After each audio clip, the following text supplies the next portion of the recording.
हाँ बच्चों देखो, ये मैग्नेटिक फील्ड की शीट का एक्सरसाइज 3 का जो पार्ट फर्स्ट था, मतलब जेई एडवांस के जो क्वेश्चन थे वो सारे हमने कर लिए थे। अब पार्ट सेकेंड जेई मेंस में जो जो तुमने पूछे थे उसके सॉल्यूशन देख लेना एक बार। तो इसमें क्वेश्चन नंबर 5 किसी ने पूछा है जो ए ट्रिपली 2012 में आया था। तो इसमें हमको दे रखा है कि कोई समरूप आवेशित डिस्क है, आवेश Q, इसकी त्रिज्या कैपिटल R और समरूप आवेशित है मतलब जो भी आवेश है और डिस्क की सतह पर समान रूप से फैला हुआ है। अब डिस्क को इस सेंट्रल अक्ष पे ओमेगा कोणीय वेग से घुमा रहे हैं, तो घूमती हुई डिस्क के कारण केंद्र पर परिणामी चुंबकीय क्षेत्र कितना होगा वो देखना है और उसका कैपिटल आर के साथ ग्राफ बनाना है। तो स्टार्ट करते हैं। ठीक है, तो घूमती हुई डिस्क के कारण केंद्र पर चुंबकीय क्षेत्र देखना है ना। ये तुमको अच्छे से पता होगा कि पूरी फिजिक्स में अगर कभी भी डिस्क हो तो उसको पतली पतली रिंग में डिवाइड करेंगे। बस इस बार भी वही कि जो डिस्क है इसको पतली पतली रिंग या पतली पतली पट्टियों में डिवाइड करते हैं और यहाँ से आर डिस्टेंस पे मतलब आर रेडियस की और डी आर थिकनेस की कोई पतली सी पट्टी लेते हैं या पतली सी रिंग लेते हैं। और चलो इस पतली सी पट्टी का एरिया भी देख सकते हो ना। तो बताओ बहुत पतली सी पट्टी है, तो इस पतली सी पट्टी का एरिया कितना होगा, पट्टी की लेंथ इंटू विड्थ। सर्कुलर पट्टी है इसलिए इसकी लेंथ 2 पाई आर इंटू इसकी विड्थ डी आर और इस पतली सी पट्टी का चार्ज डी क्यू मान लेते हैं। तो सबसे पहले हमको देखना है कि इस पतली सी पट्टी या पतले से एलिमेंट का चार्ज कितना होगा वो देखना है। तो बस बताओ, ये चार्ज पूरी रिंग की सतह पर यूनिफॉर्मली समरूप तरीके से फैला हुआ है, इसलिए डीक्यू के लिए एक एक नियम लगाएंगे। और आवेश क्षेत्रफल में फैला है तो हम क्षेत्रफल के अनुसार एक एक नियम लगाएंगे। तो बस बताओ, पूरी डिस्क का कुल आवेश Q और कुल क्षेत्रफल पाई आर स्क्वायर है। तो हम तीसरी क्लास के बच्चे के टाइप से लिख सकते हैं कि पाई आर स्क्वायर इतने क्षेत्रफल में कितना आवेश है Q, तो एकांक क्षेत्रफल में कितना आवेश होगा Q upon pi r square. तो हमको कितने क्षेत्रफल में निकालना है 2 पाई आर डी आर। इतने क्षेत्रफल में कितना आवेश होगा Q upon pi r square into 2 pi small r d r. तो ये पाई से पाई कैंसल, तो कितना हो गया 2Q upon r square into r d r. बताओ, इस पतली सी पट्टी या पतले से एलिमेंट पर आवेश इतना होगा जिसको हम डी क्यू बोल रहे हैं। बस आराम से बताओ कि पूरी पूरी डिस्क को ओमेगा कोणीय वेग से घुमा रहे हैं, तो जो पतला सा एलिमेंट है जो रिंग है वो भी ओमेगा कोणीय वेग से घूमेगी। और बस ये आवेशित रिंग ओमेगा कोणीय वेग से घूमेगी, तो बताओ एक टाइप से आवेश बहेगा तो नॉर्मल तो नहीं लेकिन तुल्य धारा जरूर होगी। तो बस सबसे पहले हमको देखना है ये पतली सी रिंग घूमे तो तुल्य धारा कितनी होगी वो देखना है। ठीक है ना। इस पतली सी रिंग की तुल्य धारा कितनी होगी वो देखना है। तो मैग्नेटिज्म में मैंने क्लियरली बताया था कि कभी भी कोई आवेशित वस्तु घूम रही हो तो I इक्वलेंट को लैम्डा इंटू वी तो लिख सकते हैं, लेकिन कभी भी कोई वस्तु घूम रही हो तो I इक्वलेंट का best formula Q by t होता है। तो Q की जगह डी क्यू बाई टी, तो डी क्यू की जगह तो क्या आएगा, इस पतली सी पट्टी का आवेश 2Q upon r square into r d r. और बताओ टी इसके परिक्रमण का आवर्तकाल, तो परिक्रमण का आवर्तकाल 2 पाई बाय ओमेगा होता है, तो 1 बाय टी उसका उल्टा ओमेगा बाय 2 पाई। तो बस इस पतली सी पट्टी अगर घूमेगी तो तुल्य धारा इतनी होगी। तो बस तुल्य धारा आ गई, मतलब बोल सकते हैं कि घूमती रिंग एक धारावाही वृत्ताकार लूप के टाइप से काम करेगी। तो बताओ, जैसे धारावाही वृत्ताकार लूप के कारण केंद्र पर चुंबकीय क्षेत्र mu not I upon 2 r होता है, वैसे जो घूमती हुई आवेशित रिंग है उसके कारण भी केंद्र पर चुंबकीय क्षेत्र उतना ही होगा, कितना होगा म्यू नॉट आई की जगह डी आई इक्वलेंट अपन 2 और इस रिंग की त्रिज्या आर, तो कितना आ जाएगा यार, मैं लिख देता हूँ म्यू नॉट अपन 2 आर तो बाहर और डी आई इक्वलेंट कितना है बताओ, 2q upon r square d r, sorry 2q upon r square into r d r into omega by 2 pi इतना है। वो सॉल्व कर लेते हैं। तो बताओ इस पतली सी पट्टी के कारण केंद्र पर चुंबकीय क्षेत्र इतना होगा। लेकिन क्या आएगा ये, सॉल्व करेंगे तो आर से आर कैंसल, तो कितना, हाँ, या कर ही देता हूँ चलो। तो सॉल्व करेंगे तो सबसे पहले आर से आर कैंसल और ये 2 से 2 कैंसल, तो कितना आएगा, mu not q omega upon 2 pi r square into d r. बस तुम आराम से बताओ, इस पतली सी पट्टी के कारण केंद्र पर चुंबकीय क्षेत्र इतना है, तो इस पूरी घूमती हुई डिस्क के कारण केंद्र पर कुल चुंबकीय क्षेत्र इसका समाकलन, सबकी दिशा सेम ही होगी, डॉट में होगी ना। तो उस पतली सी पट्टी के कारण इतना है, तो केंद्र पर कुल चुंबकीय क्षेत्र इसका समाकलन, चलो कांस्टेंट को बाहर निकाल लेते हैं। तो इसमें बाहर क्या निकलेगा, mu not q omega upon 2 pi r square है, सब कांस्टेंट है बाहर, और अंदर ये आर से आर भी कैंसिल हो गया, तो अंदर बचेगा केवल इंटीग्रेशन डी आर। और बताओ कंप्लीट डिस्क है ये, जो कहां से कहां तक, आर इक्वल टू 0 से कैपिटल आर तक फैली हुई है, तो लिमिट आर इक्वल टू 0 से कैपिटल आर। अब मैं डायरेक्ट कर रहा हूँ, तो ओनली डी आर का समाकलन आर, अपर लिमिट रखेंगे तो capital R minus lower limit रखेंगे तो 0। तो बस एक आर से एक आर कैंसिल हो गया, तो इसके कारण केंद्र पर परिणामी चुंबकीय क्षेत्र कितना आ गया, mu not q omega upon 2 पाई, और एक कैपिटल आर से एक कैपिटल आर कैंसिल, तो एक ही आर बचेगा। बस इससे हम कह सकते हैं कि इस घूमती हुई डिस्क के कारण केंद्र पर चुंबकीय क्षेत्र 1/r पे निर्भर कर रहा है ना। बस पूछा है कि केंद्र पर चुंबकीय क्षेत्र का डिस्क की त्रिज्या r के साथ ग्राफ कैसा होगा। बस हम कंफर्म बोल सकते हैं, इस घूमती हुई डिस्क के कारण केंद्र पर चुंबकीय क्षेत्र 1/r पे निर्भर कर रहा है, r के व्युत्क्रमानुपाती है, तो ग्राफ आयताकार अतिपरवलय होगा। ये कौन सा ऑप्शन, फर्स्ट ऑप्शन करेक्ट होगा। हाँ बच्चों देखो, ये इसी पार्ट में क्वेश्चन नंबर 6, ये भी कुछ बच्चों ने पूछा है। तो देखो इसमें हमको दे रखा है कि दो छोटे मैग्नेट है, मतलब चुंबकीय डायपोल है, इसका चुंबकीय द्विध्रुव आघूर्ण 1.2 दे रखा है और इसका द्विध्रुव आघूर्ण 1 दे रखा है।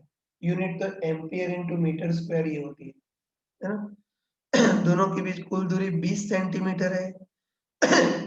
उसके बारे में हमको दे रखा है, चलो मान लेते हैं कि पृथ्वी का उत्तरी ध्रुव है जहाँ पोलर बियर रहते हैं, और एक पृथ्वी का दक्षिणी ध्रुव है जहाँ पेंगुइन रहते हैं, ठीक है ना। और इस टाइप से चुंबक को रखा है ताकि इन दोनों चुंबकों का जो नॉर्थ पोल है वो पृथ्वी के साउथ पोल की ओर एमिंग हो, और इनका साउथ पोल पृथ्वी के नॉर्थ पोल की ओर, मतलब इस टाइप से रखा हुआ है ना। अब हमको पूछा है कि इनके मध्य बिंदु पर परिणामी चुंबकीय क्षेत्र कितना होगा।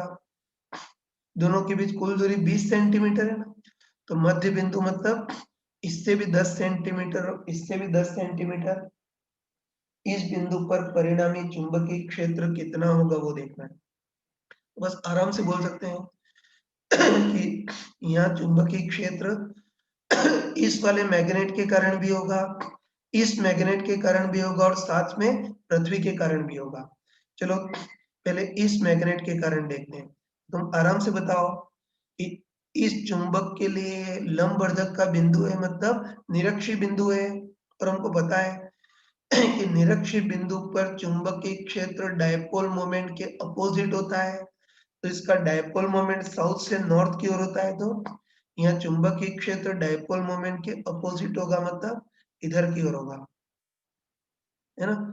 और बताओ इस चुंबक के लिए निरक्षी बिंदु है, तो निरक्षी बिंदु पर चुंबकीय क्षेत्र कितना होगा, वही पढ़ा होगा ना डायपोल में, कि निरक्षी बिंदु पर डायपोल के कारण विद्युत क्षेत्र होता है Kp ओपन R क्यूब, तो चुंबकीय क्षेत्र होगा K की जगह Km, P की जगह M1 ओपन R क्यूब।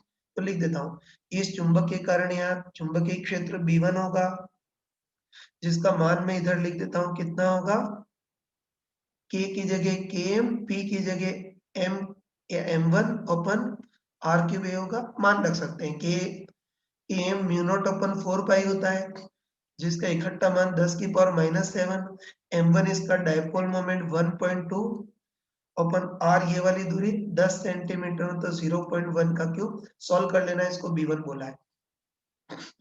फिर इसके कारण तो बताओ इस चुंबक के लिए भी ये निरक्षीय बिंदु है, लंबवर्धक वाला बिंदु है, तो इसके कारण भी चुंबकीय क्षेत्र डायपोल मोमेंट के अपोजिट, इसका डायपोल मोमेंट साउथ से नॉर्थ की ओर तो नीचे की ओर, तो चुंबकीय क्षेत्र डायपोल मोमेंट के अपोजिट ऊपर की ओर होगा। और इस चुंबक के लिए भी निरक्षीय बिंदु है, तो इस चुंबक के कारण यहाँ चुंबकीय क्षेत्र वही k की जगह km, p की जगह m अपन r क्यूब, बस इस चुंबक के कारण चुंबकीय क्षेत्र कितना होगा, a की जगह km, p की जगह m2 अपन r क्यूब, तो ये km तो 10 की पावर -7, m2 इसका डायपोल मोमेंट 1 अपन r, ये वाली दूरी 10 सेंटीमीटर मतलब 0.1 मीटर का क्यूब है, b2 हो गया। और है ना, चुंबकों के कारण तो चुंबकीय क्षेत्र इतना हो गया। और किसके कारण होगा, पृथ्वी के कारण भी होगा। तो पृथ्वी का चुंबकीय क्षेत्र मैंने अभी तक पढ़ाया नहीं है, मैं बीच में वीडियो डाल दूंगा। इस पृथ्वी का चुंबकीय क्षेत्र भले ही मैंने पढ़ाया नहीं है, लेकिन तुम ध्यान रखना कि पृथ्वी का जो चुंबकीय क्षेत्र होता है उसकी दिशा साउथ पोल से नॉर्थ पोल की ओर होती है। ठीक है, पृथ्वी का चुंबकीय क्षेत्र पढ़ा दूंगा, लेकिन अभी थोड़ी देर के लिए ध्यान रखना कि पृथ्वी के कारण जो चुंबकीय क्षेत्र होता है उसकी दिशा मैग्नेटिक साउथ से मैग्नेटिक नॉर्थ पोल की ओर होती है। तो बस पृथ्वी के कारण जो चुंबकीय क्षेत्र है उसकी दिशा साउथ पोल से नॉर्थ पोल की ओर, इधर की ओर होगी।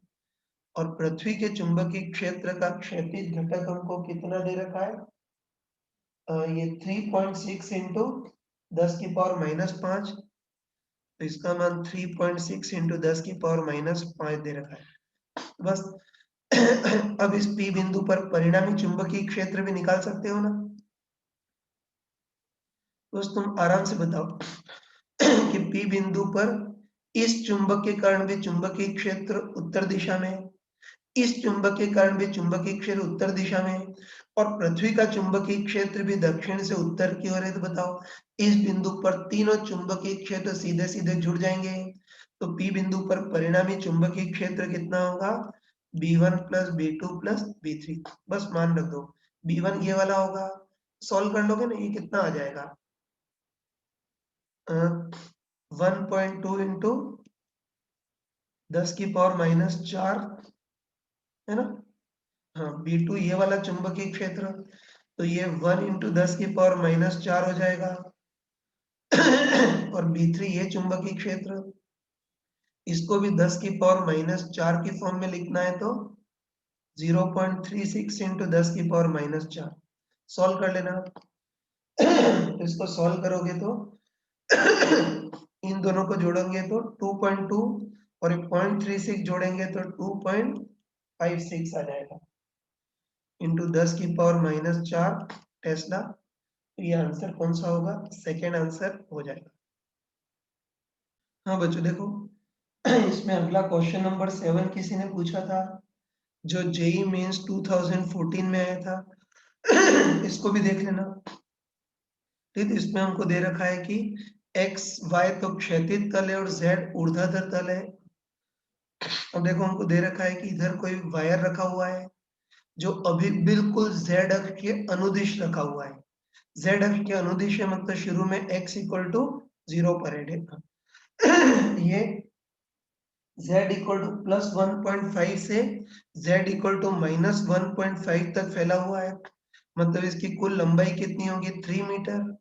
इसमें धारा बह रही है 10 एम्पियर और धारा नीचे की ओर बह रही है, मतलब -z दिशा में बह रही है। अब हमको दे रखा है इस स्थान पर चुंबकीय क्षेत्र B उपस्थित है, जिसकी दिशा y दिशा में है, और हमको दे रखा है कि चुंबकीय क्षेत्र सब जगह उपस्थित है, और ये जो चुंबकीय क्षेत्र है वो z के साथ तो समरूप है लेकिन x के साथ असमरूप है।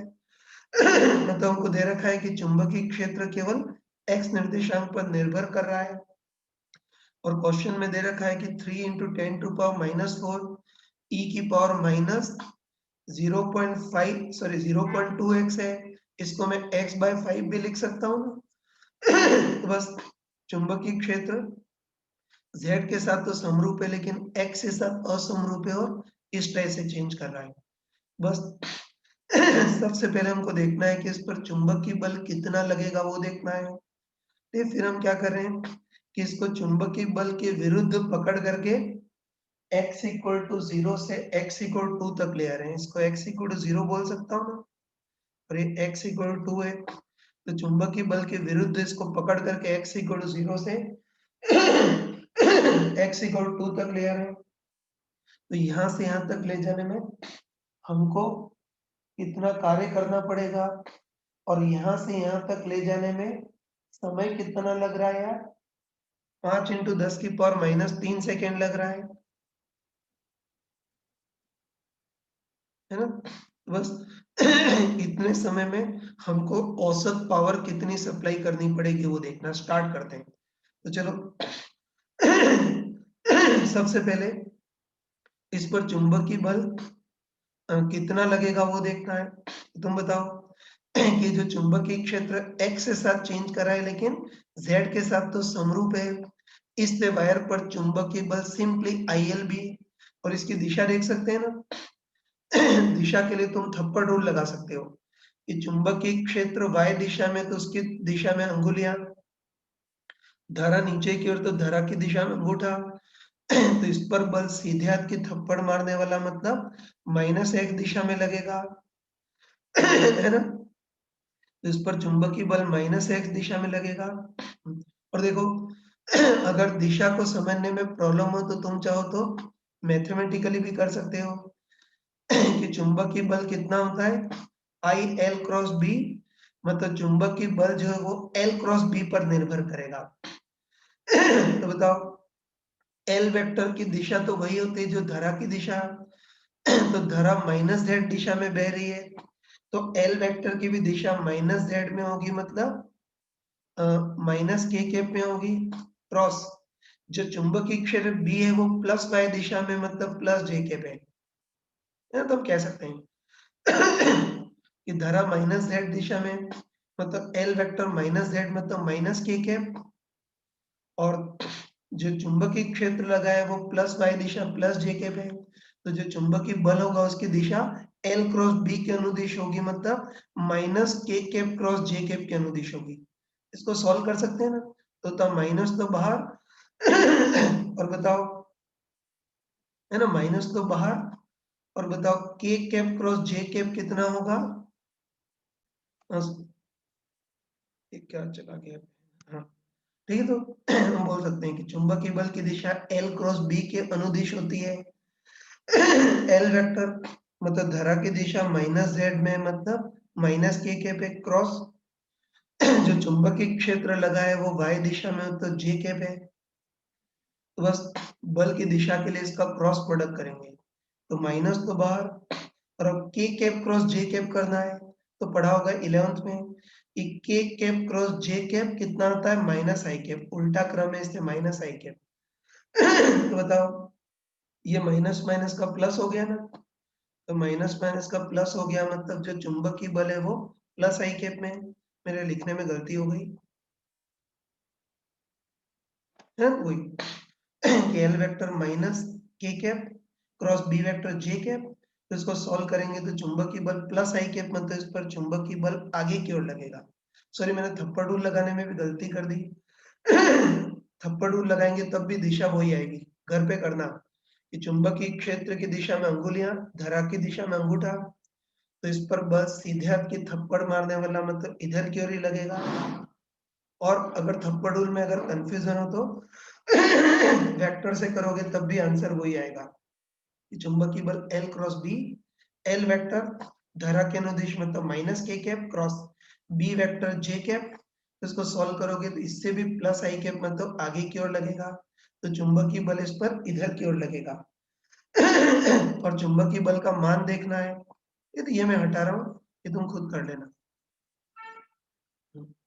चुंबकीय बल का मान देखना है। तो हमको पता है कि धारा जो है वो चुंबकीय क्षेत्र के लंबवत है, तो चुंबकीय बल का मान तो कितना होगा, सिंपली ILB। तो I तो धारा वो कितनी है 10, L स्क्वायर की लंबाई 3 इंटू B, तो चुंबकीय क्षेत्र का मान हमको 3 इंटू 10 की पावर -4 e की पावर -x/5 इतना दे रखा है। तो चुंबकीय बल इतना लगेगा। इसको सॉल्व कर लेंगे, तो सॉल्व करेंगे तो कितना आएगा, 9 इंटू 10 की पावर -3 है ना, e की पावर -x/5 इतना चुंबकीय बल लगेगा। और इसकी दिशा हमने मैथमेटिकली निकाल ली कि आगे की ओर होगी, ठीक है। अब देखो, अब फिर अब हमको ऐसा करना है कि इस चुंबकीय बल के बावजूद भी इसको नियत वेग से x = 0 से x = 3 मतलब आगे की ओर ले जाना है। तो इसमें हमको कितना कार्य करना पड़ेगा वो, हाँ सॉरी, तो इस पे चुंबकीय बल आगे लगेगा। तो अब हमको देखना है कि x = 0 से x = 2 तक नियत वेग से ले जाने में हमको कितना कार्य करना पड़ेगा वो देखना है। ये तो वैसे तो तुम कॉमन सेंस से सोच सकते हो कि बताओ इस पर चुंबकीय बल भी आगे की ओर लग रहा है, तो x = 0 से x = 2 तक तो ये वायर अपने आप चला जाएगा। और मैंने क्लियरली बताया था कि जो चीज अपने आप हो उसको धीरे धीरे करने में या नियत वेग से करने में हमारे द्वारा किया गया कार्य नेगेटिव होगा, है ना, बताया था मैंने कि चुंबकीय बल आगे लग रहा है तो वायर आगे तो अपने आप चला जाएगा। तो मैंने बताया था कि जो चीज अपने आप हो उसको धीरे धीरे या नियत वेग से करने में हमारे द्वारा किया गया कार्य नेगेटिव होगा। तो इतना तो हमको फीलिंग से पता है कि इस बार इसको यहाँ से यहाँ तक नियत वेग से ले जाने में हमारे द्वारा किया गया कार्य नेगेटिव होगा, कितना होगा वो देखना है। तो उसके लिए ऐसा करते हैं कि यहाँ से यहाँ तक चुंबकीय बल का कार्य देख लेते हैं और चुंबकीय बल के विरुद्ध हमारे द्वारा किया गया कार्य उसका उल्टा होगा। बस x = 0 से x = 2 तक पहले चुंबकीय बल का कार्य कितना होगा वो देखना है ना। तो तुम आराम से बताओ कि चुंबकीय बल कांस्टेंट या दूरी के साथ चेंज कर रहा है, तो बताओ यहाँ से यहाँ तक चुंबकीय बल का कार्य कितना होगा, इंटीग्रेशन f dx।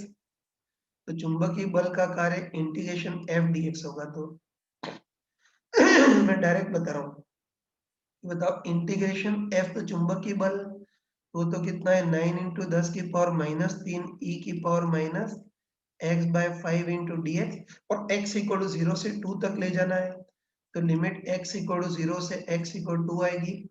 सॉल्व कर लेता हूँ, यहाँ लिख देता हूँ। तो यहाँ से यहाँ तक चुंबकीय बल का कार्य कितना होगा, बताओ। 9 इंटू 10 की पावर -3 तो कांस्टेंट है बाहर, और बचा e की पावर -x/5 dx, इसका समाकलन तो पता होगा कि x की जगह x की रेखीय टर्म आ गई है, तो पहले पूरे का समाकलन और फिर x का गुणांक नीचे, पहले पूरे का समाकलन। तो e की पावर -x/5 का समाकलन तो e की पावर -x/5 ही होगा इंटू x का गुणांक नीचे, तो x का गुणांक -1/5 है, वो नीचे आ जाएगा देखना। और लिमिट रखता हूँ x = 0 से x = 2। इसको सॉल्व करते हैं, ठीक है। तो बता 5 ऊपर आ जाएगा ना, तो 5 ऊपर आ जाएगा तो कितना आ जाएगा, 5 ऊपर आएगा तो कितना आ जाएगा, ये नीचे लिख देता हूँ, जगह की कमी है, इधर लिख देता हूँ। ठीक है, तो बताओ इस दौरान चुंबकीय बल का कार्य कितना होगा, ये -5 ऊपर आ जाएगा तो -5 इंटू 9 45 इंटू 10 की पावर -3,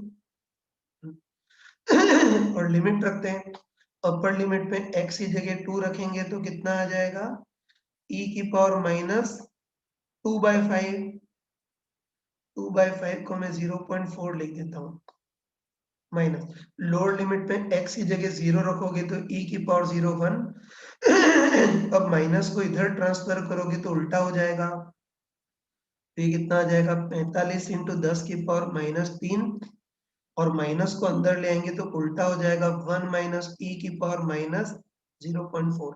अब इस सबसे बड़ा टॉर्चर है कि ई की पावर माइनस 0.4 का मान कैसे निकालेंगे। तो ये मान क्वेश्चन में दिया होना चाहिए था, लेकिन नहीं दे रखा है, तो बच्चों का बैड लक। बाकी ई की पावर माइनस 0.4 का मान निकालोगे तो 0.67 आता है। ये क्या हो रहा है यार, ठीक है। ई की पावर माइनस 0.4 का मान निकालोगे तो ये 0.67 आता है, ये दिया होना चाहिए था। तो बस अब सॉल्व कर सकते हैं ना। तो तुम बताओ इस दौरान चुंबकीय बल का कार्य कितना हो जाएगा। 45 इंटू 10 की पावर माइनस 3 इंटू 1 माइनस 0.67 करेंगे तो 0.33। और बताओ 0.33 को लगभग 1/3 लिख सकते हैं। 1/3 को 45 से कैंसिल करोगे तो 15 इंटू 10 की पावर माइनस 3 जूल इतना आ गया। ठीक है ना। बस आराम से बताओ कि वायर को यहां से यहां तक नियत वेग से ले जाने में चुंबकीय बल का कार्य इतना हो गया, तो चुंबकीय बल के विरुद्ध हमारा कार्य उसका उल्टा हो जाएगा, मतलब -15 इंटू 10 की पावर -3 इतना होगा। और वो तो उन्हें पहले से ही हमको पता था कि वायर यहाँ से यहाँ तक तो अपने आप आ जाएगा। जो चीज अपने आप होती है उसको धीरे धीरे या नियत वेग से करने में हमारे द्वारा किया गया कार्य नेगेटिव होता है। मतलब इस बार हम कार्य कर नहीं रहे, उल्टा कार्य तो हो रहा था लेकिन उसमें हम बाधा डाल रहे हैं। बस अब हमको देखना है कि यहाँ से यहाँ तक नियत वेग से ले जाने में हमको पावर कितनी, औसत पावर कितनी सप्लाई करनी पड़ेगी वो देखना है। तो औसत पावर कितनी होगी, हमारे द्वारा किया गया कुल कार्य अपन कुल समय, तो हमारे द्वारा किया गया कुल कार्य तो -15 इंटू 10 की पावर -3 अपन यहाँ से यहाँ तक समय कितना लग रहा है 5 इंटू 10 की पावर -3। तो ये सॉल्व करेंगे तो कितना आ जाएगा -3 वॉट। तो इस दौरान हमको औसत पावर कितनी सप्लाई करनी पड़ेगी लगभग -3 वॉट। तो इसका परफेक्ट आंसर तो -3 वॉट है, लेकिन उत्तर में माइनस दिया ही नहीं है। ये तो उत्तर में माइनस दिया ही नहीं है, माइनस का कोई ऑप्शन है ही नहीं, तो हम फिर मूर्खों टाइप से ये जो बी ऑप्शन है 2.97 वॉट इसको चिपकाएंगे। बाकी परफेक्ट आंसर तो इसका माइनस होना चाहिए, लेकिन ऑप्शन में ही नहीं, तो गधों टाइप से प्लस वाला लिख देंगे। हाँ बच्चों देखो, अब इसी में क्वेश्चन नंबर 8 देखते हैं। ये काफी कंफ्यूजिंग क्वेश्चन है और बहुत डबल मीनिंग क्वेश्चन है, फिर भी देख लेना। तो इसमें हमको दे रखा है कि काफी ज्यादा लंबाई के दो आदर्श सोलेनोइड हैं। चलो अंदर वाला जो सोलेनोइड है उसको सोलेनोइड 1 मान लेते हैं, और बाहर वाला जो है उसको सोलेनोइड 2 मान लेते हैं। दोनों में धारा समान दिशा में बह रही है। बाहर वाले सोलेनोइड में भी धारा उसी दिशा में बह रही है और अंदर वाले सोलेनोइड में भी धारा उसी दिशा में बह रही है। बस तो हमको दे रखा है कि जो बाहर वाला सोलेनोइड 2 है उसके कारण सोलेनोइड 1 पर लगने वाले बल को तो इन्होंने F1 बोल रखा है ना। ऐसे लिख देता हूँ कि सोलेनोइड 2 के कारण 1 पर लगने वाले बल को तो F1 बोल रखा है, और सोलेनोइड 1 के कारण बाहरी सोलेनोइड 2 पर लगने वाले बल को F2 बोला है। तो दोनों कितने होंगे वो देखना है। चलो सबसे पहले देखते हैं कि अंदर वाले सोलेनोइड के कारण बाहर वाले सोलेनोइड पर जो बल लग रहा है उसको F2 बोला है। वो कितना होगा वो देखना है। फिर बस अंदर वाले सोलेनोइड के कारण बाहर वाले सोलेनोइड पर बल पूछा है ना, तो पहले इस अंदर वाले सोलेनोइड के कारण बाहरी सोलेनोइड पर गिरने वाला चुंबकीय क्षेत्र देखते हैं। तुम बताओ कि अंदर वाले सोलेनोइड में अगर धारा बहेगी तो जो भी चुंबकीय क्षेत्र होगा वो इसके अंदर ही होगा। बाकी आदर्श सोलेनोइड के कारण बाहर चुंबकीय क्षेत्र 0 होता है। मतलब बोल सकते हैं कि अंदर वाले सोलेनोइड के कारण बाहरी सोलेनोइड पर गिरने वाला चुंबकीय क्षेत्र 0 होगा। तो अंदर वाले सोलेनोइड के कारण बाहरी सोलेनोइड पर चुंबकीय बल भी 0 होगा। बस पक्का बोल सकते हैं कि अंदर वाले सोलेनोइड के कारण तो बाहर चुंबकीय क्षेत्र 0 होगा। तो अंदर वाले सोलेनोइड के कारण बाहर वाले सोलेनोइड पर चुंबकीय बल भी 0 होगा। तो F2 तो 0 होगा वो बोल सकते हैं। अब हमको उल्टा पूछा है। अब हमको पूछा है कि बाहरी सोलेनोइड के कारण अंदर वाले सोलेनोइड पर बल कितना लगेगा वो देखना है। तो उसको देख सकते हैं। वही सबसे पहले बाहरी सोलेनोइड के कारण ये अंदर वाले सोलेनोइड पर गिरने वाला चुंबकीय क्षेत्र देखते हैं। तो तुम बताओ कि बाहरी सोलेनोइड में अगर I धारा बहाए है तो जो भी चुंबकीय क्षेत्र होगा वो सोलेनोइड के ट्यूब के अंदर होगा और समरूप होगा और मान कितना होगा म्यू नॉट Ni। और दिशा के लिए उल्टा रूल लगा सकते हैं ना। धारा की दिशा में अंगुलियां मोड़ेंगे तो अंगूठा आगे की ओर आएगा। मतलब बोल सकते हैं कि जो बाहरी सोलेनोइड है उसके कारण अंदर सब जगह चुंबकीय क्षेत्र अक्षीय रूप से आगे की ओर होगा और कितना होगा म्यू नॉट Ni। तो बताओ है ना कि बाहरी सोलेनोइड के कारण अंदर सब जगह चुंबकीय क्षेत्र समरूप होगा, अक्षीय रूप से आगे की ओर होगा। अब देखो इस चुंबकीय क्षेत्र में अंदर वाला सोलेनोइड रखा है। तो बताओ इस चुंबकीय क्षेत्र के कारण अंदर वाले सोलेनोइड के वायर पर चुंबकीय बल लगेगा और दिशा के लिए वही थप्पड़ रूल लगा सकते हैं। तो यहाँ मैं हथेली तो नहीं बता पाऊंगा लेकिन समझ जाना कि चुंबकीय क्षेत्र आगे की ओर है, धारा ऐसी है तो अपने थप्पड़ रूल से देखोगे तो इसके हर एक एलिमेंट पर ऐसा बाहर की ओर बल लगेगा, है ना। तो अपने थप्पड़ रूल से देखोगे तो बाहरी सोलेनोइड के चुंबकीय क्षेत्र के कारण अंदर वाले सोलेनोइड पर जो चुंबकीय बल लगेगा वो सब जगह बाहर की ओर होगा, ठीक है। जैसे अंदर वाला लूप है ना और धारा ऐसे बह रही है तो इसके प्रत्येक एलिमेंट पर देखेंगे तो चुंबकीय बल ऐसा बाहर की ओर लगेगा, मतलब त्रिज्यीय रूप से बाहर की ओर होगा। तो बस हम बोल सकते हैं कि बाहरी सोलेनोइड के कारण अंदर वाले सोलेनोइड पर जो चुंबकीय बल लगेगा वो त्रिज्यीय रूप से बाहर की ओर लगेगा और बाहरी सोलेनोइड के कारण अंदर वाले सोलेनोइड पर जो बल लग रहा है उसको F1 बोल रखा है। तो वो कैसा होगा त्रिज्यीय रूप से बाहर की ओर होगा, ये बोल सकते हैं। बस इसमें हमको आंसर कौन सा सिलेक्ट करना पड़ेगा, ये फोर्थ आंसर। ये F2 तो बिल्कुल 0 और F1 मतलब अंदर वाले सोलेनोइड पर जो बल लगेगा वो त्रिज्यीय रूप से बाहर की ओर होगा। फोर्थ ऑप्शन को हमको टिक करना पड़ेगा।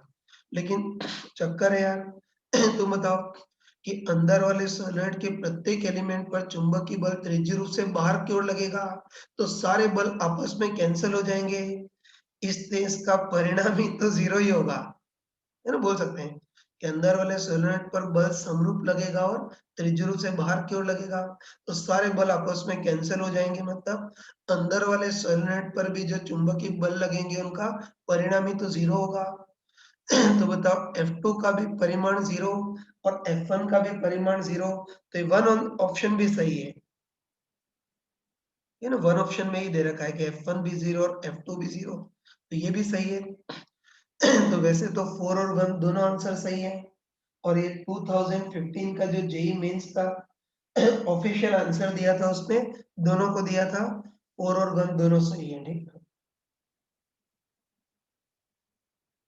चलो बच्चों इसमें क्वेश्चन नंबर 9 देखना जो जेई मेंस 2015 में पूछा गया था, इसको देख सकते हो। देखो इस बार हमको दे रखा है कि काफी ज्यादा लंबाई के ऐसे दो वायर हैं, ये नो कि काफी ज्यादा लंबाई के दो वायर हैं। इस वायर में सॉरी दोनों में धारा अपोजिट दिशा में बह रही है। सॉरी डिस्टर्बेंस था, फिर से बोल रहा हूँ।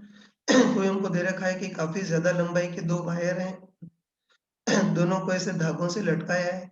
प्रत्येक धागे की लंबाई कैपिटल एल दे रखी है लेकिन उसकी जगह मैं डी शब्द यूज कर रहा हूँ, ठीक है। फिर उसके बाद हमको दे रखा है कि जो प्रत्येक वायर है उसका रेखित द्रव्यमान घनत्व मतलब द्रव्यमान प्रति लंबाई लैम्बडा है। तो लंबाई को उधर ट्रांसफर करेंगे तो प्रत्येक वायर का द्रव्यमान बराबर लैम्बडा इंटू लंबाई। इन दोनों वायर को हमने हल्के से धागों से लटका दिया है। प्रत्येक में धारा I बह रही है। काफी ज्यादा लंबे हैं, मतलब लगभग अनंत लंबाई के हैं और धारा I बह रही है।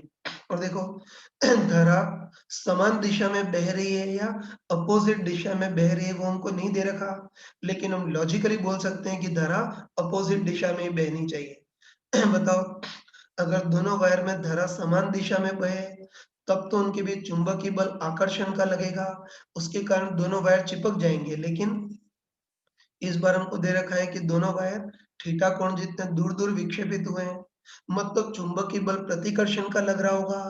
और चुंबकीय बल प्रतिकर्षण लगने के लिए दोनों में धारा अपोजिट दिशा में बह रही होगी।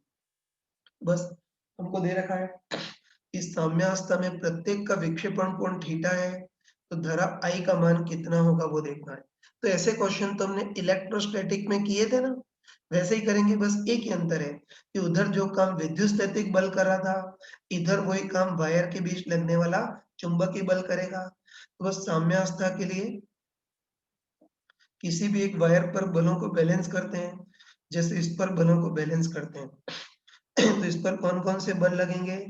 एक तो इसका भार या गुरुत्वीय बल mg, और द्रव्यमान m को क्या लिख सकते हैं हम, लैम्डा l इंटू जी ये लगेगा, ठीक है। उसके बाद और कौन सा बल लगेगा? चुंबकीय बल। तो बताओ दोनों में धारा अपोजिट दिशा में बह रही है, ये दोनों में धारा अपोजिट दिशा में बह रही है, मतलब इस बार चुंबकीय बल दूर भगाने वाला मतलब प्रतिकर्षण का होगा। और ये मैग्नेटिज्म में मैंने याद करवाया था कि अनंत लंबाई के धारावाही वायर समानांतर हो तो चुंबकीय बल प्रति लंबाई कितनी होती है? Mu not I1 I2 upon 2 pi r। L को उधर ट्रांसफर कर लें तो चुंबकीय बल कितना होगा? म्यू नॉट I1 I2 अपन 2 पाई r इंटू L। तो चुंबकीय बल प्रतिकर्षण का होगा और कितना होगा? म्यू नॉट I1 की जगह I, I2 की जगह भी I अपन 2 पाई r ये दोनों वायर के बीच कुल दूरी वो निकाल सकते हो ना। बताओ, इस त्रिभुज में कर्ण D है, ये कोण थीटा है, तो लंब कितना हो जाएगा? D sin theta. ये D sin थीटा तो सिमेट्रिकली ये भी D sin थीटा, तो दोनों के बीच कुल दूरी 2D sin थीटा। बस चुंबकीय बल म्यू नॉट I1 I2 की जगह I square upon 2 pi r, दोनों के बीच दूरी कितनी है? 2D sin theta into L। तो चुंबकीय बल इतना लगेगा। और कौन सा बल लगेगा बताओ? तनाव बल। तुम आराम से बताओ कि ये वायर इस धागे से लटका हुआ है, तो धागा इसको खींचेगा तनाव T से। T टेढ़ा है तो इसके घटक करते हैं, ये कोण थीटा है तो ये भी एकांतर कोण थीटा, इसके साथ कोण बन रहा है तो T का एक घटक T cos थीटा और ये T sin थीटा। बस साम्यावस्था के लिए हम सिंपली बलों को बैलेंस करेंगे। बस एक तो हम आगे पीछे वाले बलों को बैलेंस करेंगे और एक ऊपर नीचे वालों को। चलो पहले आगे पीछे वाले बलों को बैलेंस करते हैं। तो तब पीछे की ओर तो कितना है? Mu not I square L upon 2 pi into 2D sin theta बराबर आगे की ओर T sin थीटा ये आ गया। और एक ऊपर नीचे वाले बलों को बैलेंस कर सकते हैं, तो था नीचे की ओर तो mg मतलब लैम्डा L इंटू जी बराबर ऊपर की ओर T cos थीटा। बस सॉल्व कर सकते हैं ना। कोई I का मान निकालना है तो उसके लिए दोनों का भाग दे देना।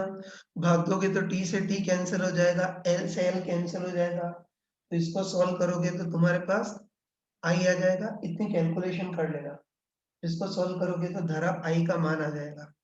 ये I think 2 sin theta root root pi lambda g d अपन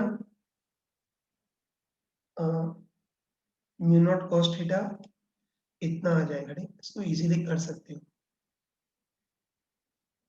हाँ बच्चों देखो, एक क्वेश्चन नंबर 10 देखना, ये भी जेई मेंस 2015 में आया था। ये देखो, इसमें हमको दे रखा है कि कोई कंप्लीट धारावाही लूप है, ये सॉरी ऐसे 3 कंप्लीट धारावाही लूप हैं जो समरूप चुंबकीय क्षेत्र B में रखे हैं, जिसकी दिशा प्लस z दिशा में है। तुमको देखना है, मैं सारे ऑप्शन तो यहाँ लिख नहीं पाऊंगा, ए बी और डी तीन ही ऑप्शन लिखे हैं, तो हमको देखना है कि इनमें से किस केस में लूप स्थायी गुणन साम्यावस्था में होगा और किस केस में लूप अस्थायी साम्यावस्था में होगा, वो चेक करना है। ठीक है, तो ये तो मैंने मैग्नेटिज्म में बताया था ना, तो मैंने क्लियरली बताया था सॉरी, मैंने क्लियरली बताया था कि डायपोल के सिमिलर लूप में भी थीटा इक्वल टू 0 स्थायी साम्यावस्था होती है और थीटा इक्वल टू 180 अस्थायी साम्यावस्था होती है। सबको देखते हैं, पहले ए ऑप्शन में देखते हैं। तो ए ऑप्शन में धारावाही लूप ऐसा है और बाहें चुंबकीय क्षेत्र इधर लगाया है, बस ये कौन सी साम्यावस्था होगी वो देखना है। तो उसके लिए हमको थीटा देखना होगा, मतलब चुंबकीय क्षेत्र का अभिलंब या एरिया वेक्टर के साथ कोण देखना होगा। तो बाहें चुंबकीय क्षेत्र तो z दिशा में, अब इसका एरिया वेक्टर देखना है। तो ये मैंने क्लियरली बताया था कि किसी भी लूप का एरिया वेक्टर तल के अभिलंबवत होगा। ये लूप YZ तल में है, तो एरिया वेक्टर YZ तल के अभिलंबवत होगा, मतलब या तो प्लस x दिशा में होगा या फिर माइनस x दिशा में। इन दोनों में से कौन सा होगा उसके लिए राइट हैंड रूल लगाएंगे। तो एरिया वेक्टर, एरिया वेक्टर की दिशा के लिए वही रूल कि धरा की दिशा में अपनी अंगुलियां मोड़ेंगे, तो अंगूठा इधर की ओर आ रहा है, अंगूठा इधर की ओर आ रहा है, मतलब इस लूप का एरिया वेक्टर प्लस एक दिशा में होगा। एरिया वेक्टर प्लस दिशा में, तो इसका बड़ा भाई मैग्नेटिक मोमेंट भी प्लस एक दिशा में। तो बस आराम से बताओ कि इसका अभिलंब, ये एरिया वेक्टर तो x दिशा में और बाह्य चुंबकीय क्षेत्र z दिशा में, तो बाह्य चुंबकीय क्षेत्र का अभिलंब या एरिया वेक्टर के साथ कोण 90 डिग्री होगा और थीटा 90 डिग्री है, तो ये तो न तो स्थायी साम्यावस्था होगी और न अस्थायी साम्यावस्था।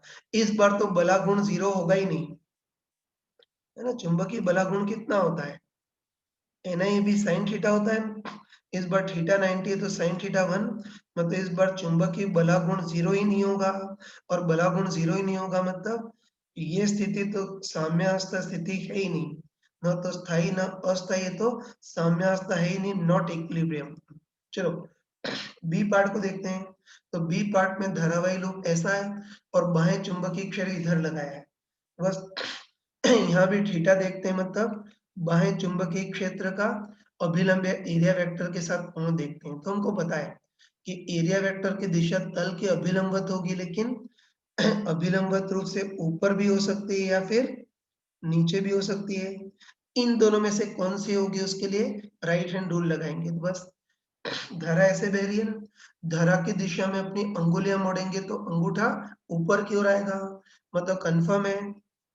ये तो कंफर्म है कि इस लूप का एरिया वेक्टर ऊर्ध्वाधर रूप से ऊपर की ओर होगा, तो इसका बड़ा भाई मैग्नेटिक मोमेंट भी ऊपर की ओर होगा। तो बस आराम से बताओ कि इस लूप का एरिया वेक्टर भी ऊपर की ओर, तो प्लस z दिशा में है और लगाया गया बाह्य चुंबकीय क्षेत्र भी ऊपर की ओर है। तो बताओ इस बार जो बाह्य चुंबकीय क्षेत्र है वो एरिया वेक्टर के समानांतर है, इसलिए इस बार बाह्य चुंबकीय क्षेत्र का अभिलंब या एरिया वेक्टर के साथ कोण 0 होगा।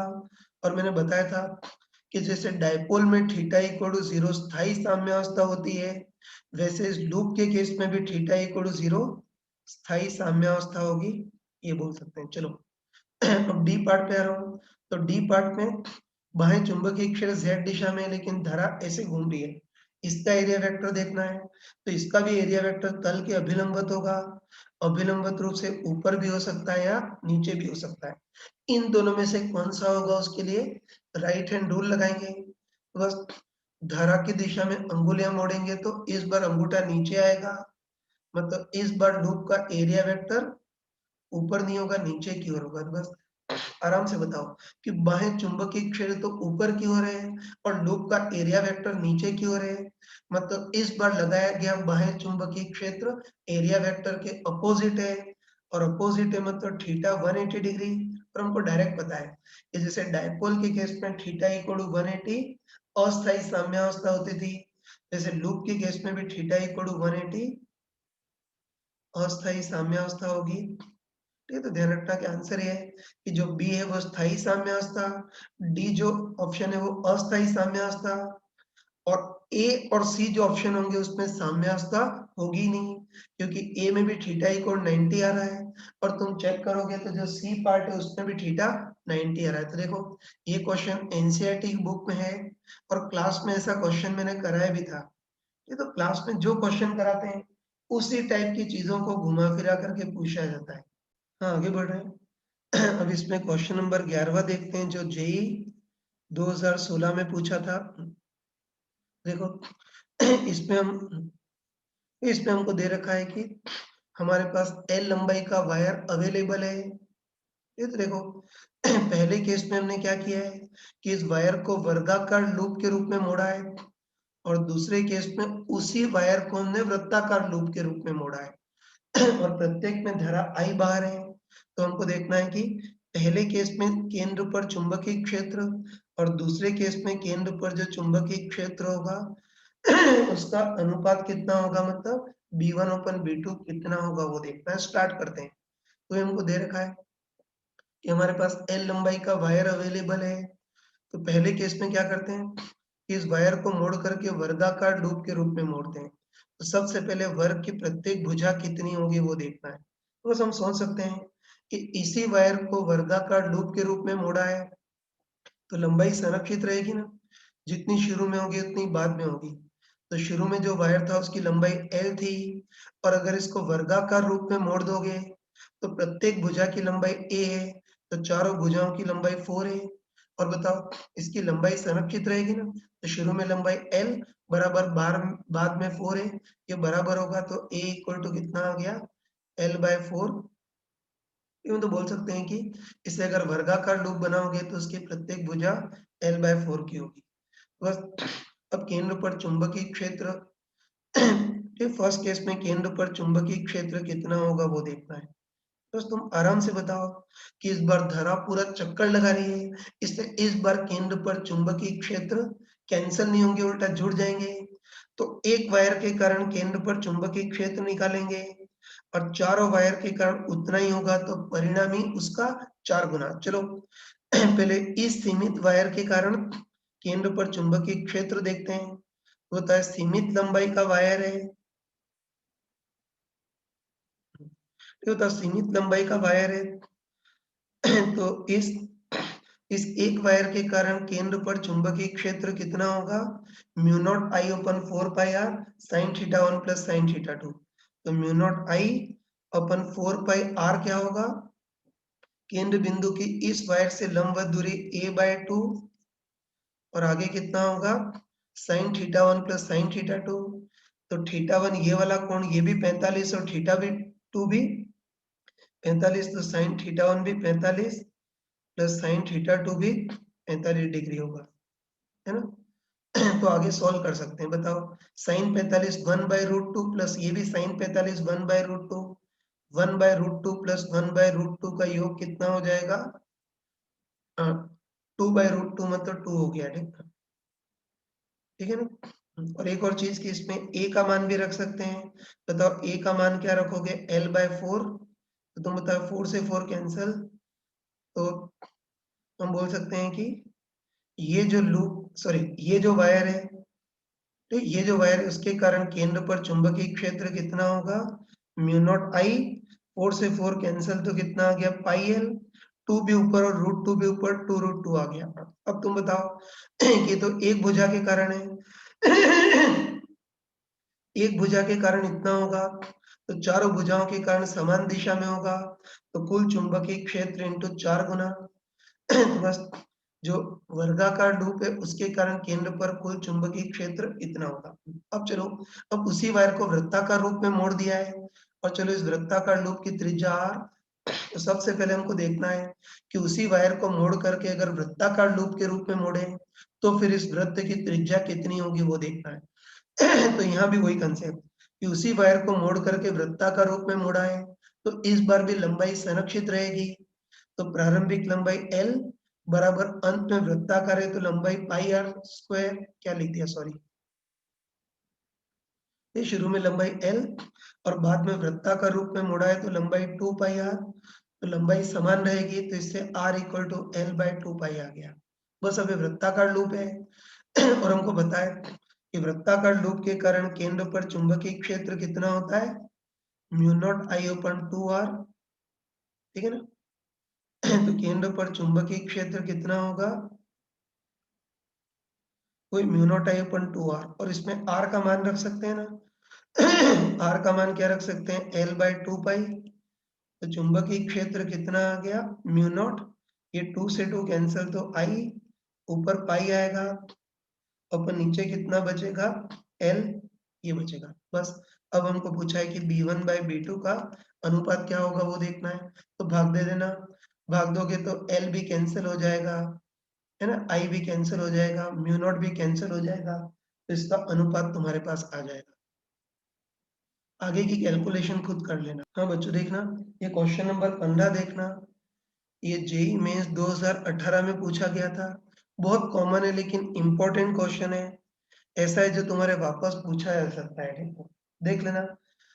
इसमें हमको दे रखा है कि कोई कंप्लीट वृत्ताकार धारावाही लूप है। शुरू में इसकी त्रिज्या चलो आर मान लेते हैं, ठीक है, R1 मान लेते हैं। धारा आई बह रही है। पहले केस में इसका चुंबकीय आघूर्ण m है, और इस वृत्ताकार लूप के कारण केंद्र पर चुंबकीय क्षेत्र B1 है, ठीक है। अब अगले केस में हमने क्या किया है कि लूप में बहने वाली धारा को तो समान रखा है, लेकिन उसकी त्रिज्या को चेंज कर दिया है, और त्रिज्या को चेंज करने पर इस लूप का चुंबकीय आघूर्ण 2 गुना हो गया है। तो केंद्र पर चुंबकीय क्षेत्र कितना गुना होगा वो देखना है।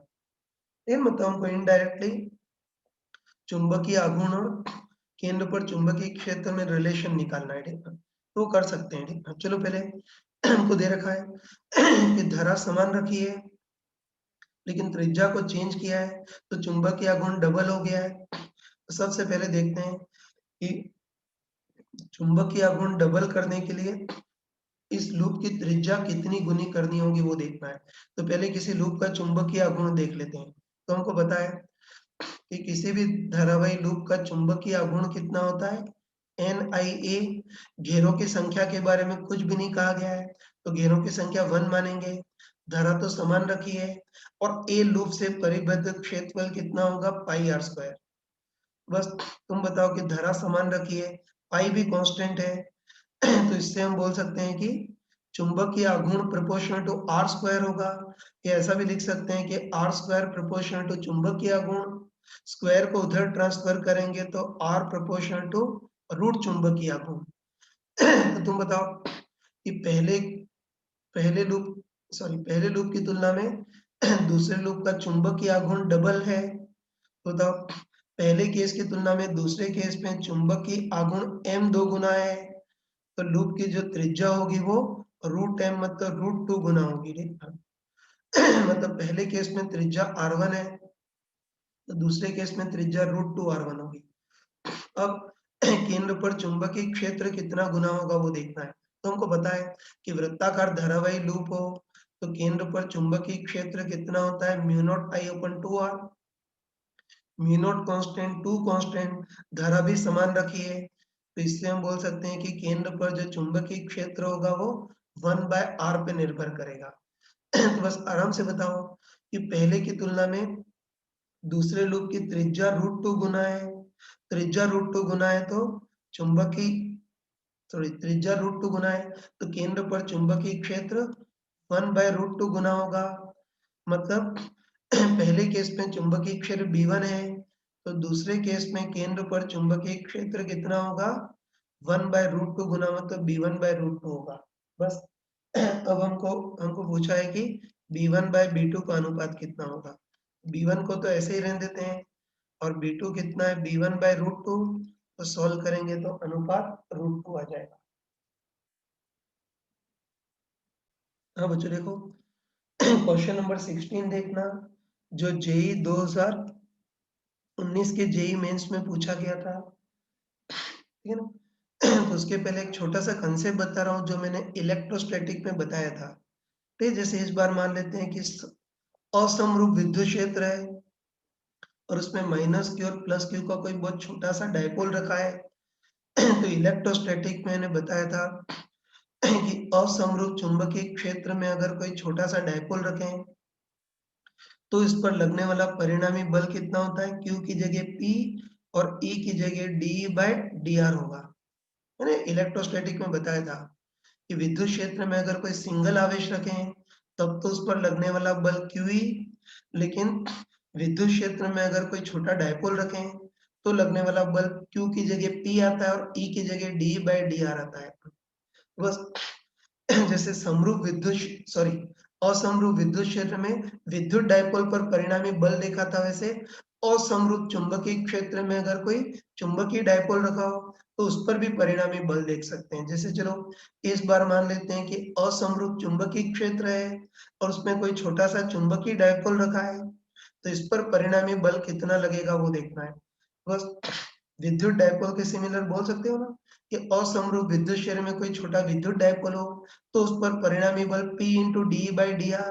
वैसे असमरूप चुंबकीय क्षेत्र में कोई छोटा सा चुंबक या चुंबकीय डायपोल रखा हो तो उस पर परिणामी बल कितना लगेगा? P की जगह तो चुंबकीय dipole moment M into dE/dr की जगह dB/dr ये होगा। और ऐसे असमरूप चुंबकीय क्षेत्र में कोई लूप रखा हो तब भी ये फॉर्मूला यूज कर सकते हैं। लूप भी चुंबक के टाइप से ही काम करता है ना। तो अगर असमरूप चुंबकीय क्षेत्र में चुंबक की जगह अगर कोई छोटा सा लूप रखा हो तो उस पर भी परिणामी चुंबकीय बल M dB/dr लिख सकते हैं, जहां M उस छोटे से लूप का चुंबकीय आघूर्ण होगा। तो बस ये क्वेश्चन नंबर 16 वही है। तो इसमें हमको दे रखा है कि अनंत लंबाई का धारावाही वायर है जिसमें धारा I बाहर है। तो हमको पता है कि इस अनंत लंबाई के धारावाही वायर का चुंबकीय क्षेत्र असमरूप होगा। अब इस असमरूप चुंबकीय क्षेत्र में छोटा सा धारावाही वृत्ताकार लूप रखा है जिसमें धारा I बह रही है और इसकी त्रिज्या A है। और हमको दे रखा है कि जो लूप है वो बहुत ही छोटा है, मतलब R की तुलना में A बहुत ही स्मॉल है, मतलब A is very very less than R है। बस वायर के कारण इस लूप पर परिणामी चुंबकीय बल कितना लगेगा वो देखना है ना। बस आराम से बताओ कि वायर का असमरूप चुंबकीय क्षेत्र है तो उसमें अगर कोई छोटा सा चुंबक रखा हो तब भी परिणामी चुंबकीय बल M into dB/dr, और ऐसा कोई छोटा सा लूप रखा हो तब भी परिणामी चुंबकीय बल M into dB/dr होगा। ठीक, बस उसके लिए पहले चुंबकीय क्षेत्र का फंक्शन देख लेते हैं। तो हमको पता है कि इस वायर के कारण r दूरी पर चुंबकीय क्षेत्र क्रॉस दिशा में होगा, है ना। और हमको पता है कि वायर के कारण लूप पर गिरने वाले चुंबकीय क्षेत्र का फंक्शन क्या होता है? Mu not I upon 2 pi r होता है। ठीक है। अब इस असमरूप चुंबकीय क्षेत्र में छोटा सा लूप रखा हुआ है तो इस असमरूप चुंबकीय क्षेत्र के कारण इस लूप पर परिणामी चुंबकीय बल कितना लगेगा? M into dB/dr। बस इस पर परिणामी चुंबकीय बल कितना लगेगा? पहले M, तो M तो छोटे से लूप का चुंबकीय आघूर्ण Ni है।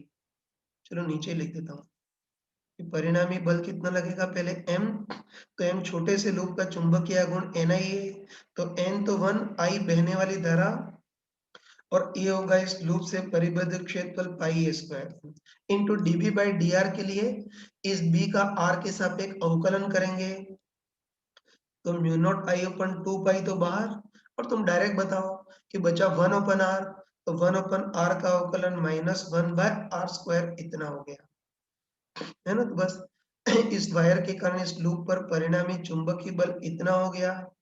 तो बताए किस पे निर्भर करेगा? ऊपर तो क्या आएगा a स्क्वायर अपन नीचे r स्क्वायर, और माइनस आ रहा है मतलब इसकी दिशा आकर्षण की इस टाइप से होगी। देखना, ये देख लिया। बस अब हमको जानबूझ करके उल्टा पूछा है। हमको पूछा है कि इस लूप के कारण वायर पर परिणामी चुंबकीय बल। बस हम डायरेक्ट बोल सकते हैं कि बताओ कि हम डायरेक्ट बोल सकते हैं कि चूंकि वायर के कारण लूप पर परिणामी चुंबकीय बल इतना लग रहा है तो प्रतिक्रिया स्वरूप लूप के कारण वायर पर भी परिणामी चुंबकीय बल इतना ही लगेगा। उसमें इस बल को क्रिया बोले तो इसको प्रतिक्रिया। तो बस वायर के कारण लूप पर चुंबकीय बल E square upon R square पे निर्भर कर रहा है, तो प्रतिक्रिया स्वरूप लूप के कारण वायर पर भी चुंबकीय बल ए स्क्वायर अपन आर स्क्वायर पर ही निर्भर करेगा। हाँ बच्चों देखो क्वेश्चन नंबर 17 देखते हैं। ये भी जेई में 2019 में आया था। पहले क्वेश्चन बताया था। देखो इस बार हमको दे रखा है कि एल लंबाई की कोई छड़ है है ना। एल लंबाई की कोई छड़ है जो आवेशित है, लेकिन इस बार आवेश समरूप नहीं असमरूप है। तो हमको दे रखा है कि छड़ का रेखीय आवेश घनत्व तो आवेश प्रति लंबाई, इसको बुक में रो से लिखा है लेकिन हम लोग इसको लैम्ब्डा से प्रदर्शित करते हैं। तो वही इस छड़ पर आवेश असमरूप है और इसके रेखीय आवेश घनत्व तो आवेश प्रति लंबाई इस अक्ष से दूरी x पर निर्भर कर रहा है और lambda equal to rho not x by L के टाइप से चेंज कर रहा है, मतलब असमरूप आवेशित है। अब इसको इस अक्ष पे घुमा रहे हैं और इसके घुमाने की आवृत्ति n दे रखी है, लेकिन मैं f शब्द का यूज कर रहा हूँ। तो इसके घुमाने की आवृत्ति f चक्कर प्रति सेकंड है। चक्कर प्रति सेकंड है मतलब वो आवृत्ति दे रखी है, ठीक है। बस आवेशित छड़ घूम रही है मतलब एक टाइप से आवेश घूम रहा है और आवेश घूम रहा है तो एक धारावाही लूप के टाइप से काम करेगा। तो इसका चुंबकीय द्विध्रुव आघूर्ण कितना होगा वो देखना है। तो देखो वैसे तो इस टाइप के क्वेश्चन को हम चालाकी से करते थे, ये तो ध्यान रखना कि अगर ये छड़ समरूप आवेशित होती है ना, ध्यान रखना कि अगर ये छड़ समरूप आवेशित होती तब तो अपना जुगाड़ लगा सकते थे कि चुंबकीय आघूर्ण और कोणीय संवेग का जादुई अनुपात Q/2m होता है। L को उधर ट्रांसफर करते तो चुंबकीय आघूर्ण Q/2m into L और बड़ी छड़ घूर्णन गति करे तो कोणीय संवेग I into ओमेगा, जहाँ I छड़ का जड़त्व गुण ml²/3। तो छड़ समरूप आवेशित होती तब तो इस जुगाड़ का यूज कर सकते थे, लेकिन इस बार छड़ समरूप नहीं है ना, इस बार छड़ समरूप नहीं असमरूप आवेशित है, इसलिए इस बार तो हमको डिटेल में करना ही पड़ेगा। तो देखो उसके लिए समाकलन करना होगा ना, बस उसके लिए ऐसा करते हैं कि पूरे छड़ को छोटे-छोटे एलिमेंट में बांटते हैं और यहाँ से x दूरी पर dx लंबाई का छोटा सा एलिमेंट लेते हैं और छोटे से एलिमेंट का आवेश dq मान लेते हैं। अब छोटे से एलिमेंट का आवेश कितना होगा वो देखना है। तो मैंने बताया था कि अगर समरूप वस्तु हो तब तो dq के लिए एक ही नियम लगाते हैं, लेकिन इस बार असमरूप वस्तु है तब तो और अच्छा है, एक एक नियम भी लगाने की जरूरत नहीं है, डायरेक्ट कर सकते हैं। तो तुम बताओ कि इस छड़ का रेखीय आवेश घनत्व मतलब आवेश प्रति लंबाई rho not x by L है, तो dx लंबाई में कितना आवेश होगा, rho not x by L into dx। तो इस छोटे से एलिमेंट का आवेश इतना हो गया। अब बताओ पूरी छड़ को घुमा रहे हैं तो ये जो छोटा सा एलिमेंट है वो भी घूमेगा ना, है ना। पूरी छड़ को घुमा रहे हैं तो ये छोटा सा एलिमेंट है dq आवेश भी घूमेगा। और बताओ dq आवेश घूमेगा या गति करेगा मतलब एक प्रकार से आवेश बहेगा। तो बस बताओ इस बार नॉर्मल धारा तो नहीं होगी लेकिन तुल्य धारा जरूर होगी। बस हमको देखना है कि dq आवेश घूमे तो तुल्य धारा कितनी होगी वो देखना है हमको। ये तो मैंने क्लियरली क्लास में बताया था कि कभी भी कोई वस्तु घूम रही हो तब तो तुल्य धारा का बेस्ट फॉर्मूला Q/T, Q की जगह घूमने वाला आवेश dq/T। तो dq का मान तो क्या लग सकते हैं, rho not x by L into dx।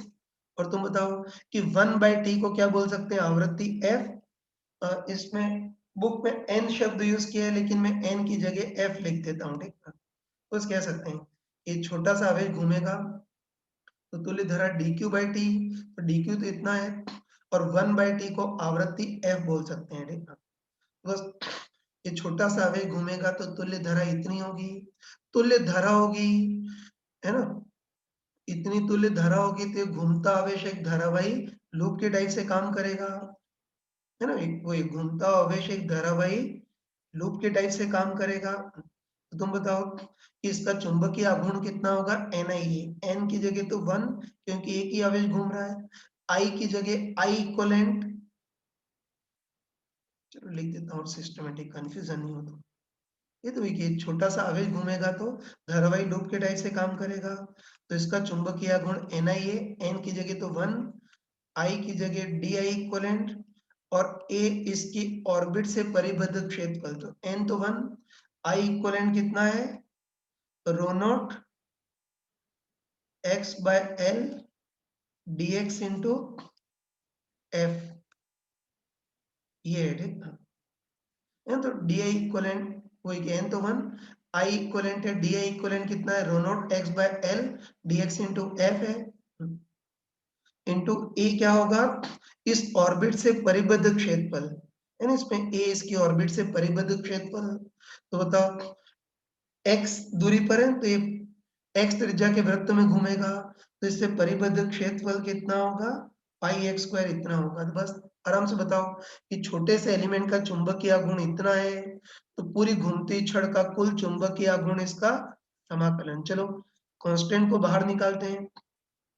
ठीक है, तो देखो क्या बाहर निकलेगा यार, तो रो नॉट बाहर आ जाएगा, एफ बाहर आ जाएगा, पाई भी बाहर, और पर नीचे क्या है एल।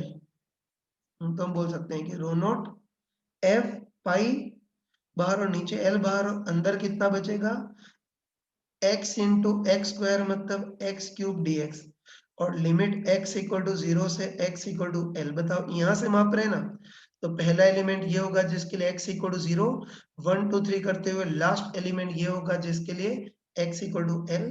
अब समाकलन कर सकते हो। बताओ x क्यूब dx का समाकलन, x की पावर 4/4, अपर लिमिट रखेंगे तो l की पावर 4/4 माइनस लोअर लिमिट रखेंगे तो 0।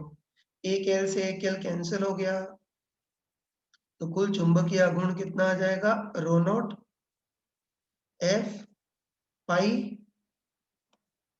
एक एल से एक एल कैंसिल तो एल क्यूब बाय 4, तो इसका चुंबकीय आघूर्ण कितना हो जाएगा, rho naught F L cube by 4। कौन सा आंसर है, फर्स्ट आंसर ये सही होगा। लेकिन याद रखना असमरूप है इसलिए समाकलन किया, अगर समरूप आवेशित होता तब तो डायरेक्ट लगा सकते थे कि चुंबकीय आघूर्ण और कोणीय संवेग का जादुई अनुपात Q/2 है।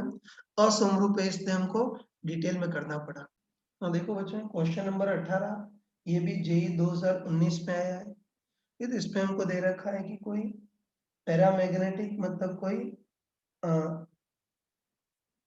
पैरामैग्नेटिक मतलब कोई अनुचुंबकीय पदार्थ है। ठीक है, इसको हमने किसी बाएं एक्सटर्नल मैग्नेटिक इंटेंसिटी में रखा है, और एक्सटर्नल मैग्नेटिक इंटेंसिटी H हमको कितनी दे रखी है, 60 इंटू 10 की पावर 3 यूनिट, तो तुमको पता होगी एम्पियर पर मीटर इतनी दे रखी है। और बाह्य मैग्नेटिक इंटेंसिटी में रखेंगे तो उसका सेल्फ मैग्नेटाइजेशन भी होगा। तो हमको दे रखा है कि अब इसका चुंबकीय आघूर्ण 20 इंटू 10 की पावर -6 हो गया है, और हमको दे रखा है कि जो भी पदार्थ है वो 1 सेंटीमीटर के घन के अंदर है, तो इसका आयतन कितना होगा, भुजा क्यूब। तो 1 सेंटीमीटर का क्यूब मीटर में कन्वर्ट करोगे तो 1 सेंटीमीटर को 10 की पावर -2 मीटर का क्यूब मतलब 10 की पावर -6 इतना हो जाएगा। ठीक है, बस ये चुंबकीय आघूर्ण हमको पता है, तो इससे हम सेल्फ मैग्नेटाइजेशन भी निकाल सकते हैं। तो मैंने क्लास में बताया था कि सेल्फ मैग्नेटाइजेशन या स्वचुंबकन क्या होता है, चुंबकीय आघूर्ण प्रति आयतन। तो चुंबकीय आघूर्ण तो 20 इंटू 10 की पावर -6, और अपन इसका आयतन 10 की पावर -6, तो इसका self magnetisation 20 ampere per metre इतना हो गया। और एक्सटर्नल मैग्नेटिक इंटेंसिटी इतनी दे रखी है, तो इसकी मैग्नेटिक सस्केप्टिबिलिटी कितनी होगी वो देखना है। बस हमने क्लास में क्लियरली पढ़ा था कि सेल्फ प्रॉपर्टी का जो चुंबकीय क्षेत्र होता है वो बाएं लगाए गए चुंबकीय क्षेत्र के समानुपाती होता है। ये दोनों समानुपाती होंगे तो इनके छोटे भाई भी समानुपाती होंगे। तो बी सेल्फ का छोटा भाई सेल्फ मैग्नेटाइजेशन M, और बी एक्सटर्नल का छोटा भाई H, ये दोनों भी समानुपाती होंगे। तो self magnetization M proportional to H, तो M equal to X into H, जहाँ X जो होता है उसको सस्केप्टिविटी बोलते हैं। बस H को उधर ट्रांसफर करेंगे तो X equal to M by H, M तो 20, और H external magnetic intensity 60 into 10 की पावर 3 दे रखी है। इसको सॉल्व करेंगे तो 3.3 इंटू 10 की पावर -4, ये इसकी सस्केप्टिबिलिटी आ गई। अगर इस माध्यम की अपेक्षित चुंबकीयशीलता पूछता तो ये भी क्लास में बताया था कि सस्केप्टिबिलिटी X हो तो अपेक्षित चुंबकीयशीलता 1 + X होगी, तो 1 + 3.3 इंटू 10 की पावर -4 इतना आ जाएगा। ये सब तुम कर सकते